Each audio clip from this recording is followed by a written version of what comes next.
जो मखलूक है, मेरे महबूब की जो उम्मत है, वो मुझे जानने और समझने की कोशिश करे। और उसके बाद साबका उम्मतों के अल्लाह ताला ने हालात बयान फरमाए।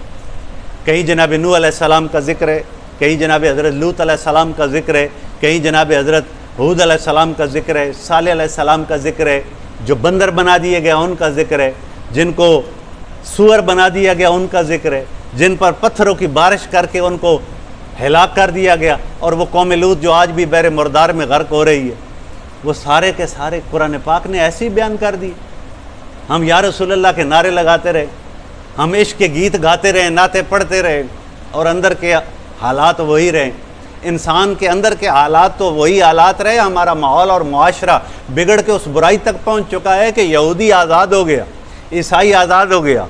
सन 2010 के अंदर मोबाइल दे के वो आज़ाद हो गए कि अब इनकी नस्लों को हमने तबाही के उस मकाम पर पहुंचा दिया है जहां ना इनका बाप, ना इनका उस्ताद, ना इनका इमाम, ना इनका पीर इन्हें निकाल सकेगा। हमारा बेटा अपने रज़ाई और बिस्तर के अंदर क्या देख रहा है, बाप बेखबर है।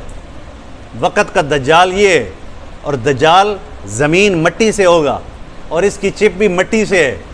दज्जाल ने अपना पहला काम ज़ाहिर करना शुरू कर दिया, और कुरानी तालीमात हमें कहती है कि तुम्हारे अंदर की रज़ाइल और खसलतें और बदबातनियाँ ये मोबाइल उसको खोल के सामने रख देगा। ज़रा मोबाइल को आज़ादी से खोले ना, वो नंगा कर नहीं रहा सारी मखलूक को। उसने हमारी बेटियों को, हमारे बेटों को, इंसानों को, मुसलमानों, ये मिस्र के, ये इंडिया के, ये पाकिस्तान नंगा नहीं कर दिया। तो हम क्या दिखाएंगे, क्या देखेंगे? हज़रात जी वक़ार, ये साबका कौमों के, उम्मतों के अहवाल अल्लाह ताला ने इसलिए बताए कि ये घुट्टी में अपनी औलाद को दो, अपने स्टूडेंट्स को दो, अपने बच्चों को दो, कि कहीं ऐसा ना हो कि कल ये बेगैरती, बेहयाई, बेहमियती को उस मकाम पर पहुंच जाए कि फिर ये अल्लाह की किताब, फिर ये जाले लगे हुई हों उसे, और खोले तो इनके सर को दर्द लग जाए, क्योंकि पता ही नहीं है कि इसमें कहायत तायर फ़न खौफिए, कहायत तायर फ़न खौफ, कितनी प्यारी बात है इसमें। लेकिन हमें पता भी हो कि इसमें बात क्या है। जब हमारे पास आज मैसेज आता है, टुणुंग होती है, हम नमाज भी छोड़कर उसको देखने की कोशिश करेंगे, हम सारे काम छोड़कर उसको देखने की कोशिश करेंगे। वो हमारे यार का, हमारे प्यारे का मैसेज 1000 आए, हम रातों 1000 देखेंगे, 1000 के जवाब देंगे। लेकिन ये मैसेज ऑफ द गॉड जिसका नाम कुरान है, इसके अंदर अल्लाह ताला ने ये सारे मैसेजेस हमें अता फरमाए, अलहम से लेकर वन्नास तक।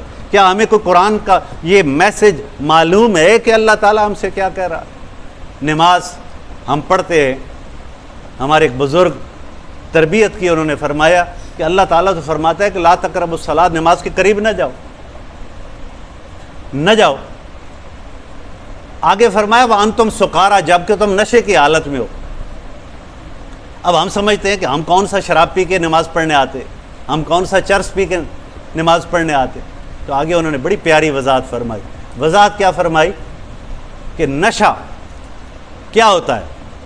नशा ये है, नशे की तारीफ़ ये है कि जब आप नशा करें, नशा के हालत में आपको मालूम नहीं होता कि आप क्या कह रहे हैं, और ये भी आपको मालूम नहीं होता कोई आपको क्या कह रहा।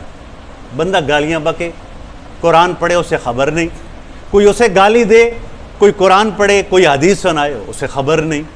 तो हम जब अल्लाह अकबर करके हाथ बांध के तोते की तरह पढ़ना शुरू कर देते हैं, क्या हमें पता होता है कि हम क्या पढ़ रहे हैं? तो हम नशे की हालत में नमाज नहीं पढ़ रहे।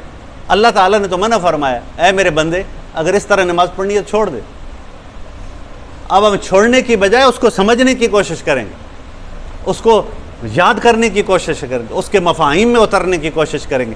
पहले कुरान की इबारत है, फिर कुरान के मानी हैं, फिर कुरान के लताइफ हैं, फिर हक़ाइक़ हैं, फिर वो बातें जो अम्बिया के लिए अल्लाह ताला, वो हमारे और आपके लिए भी है।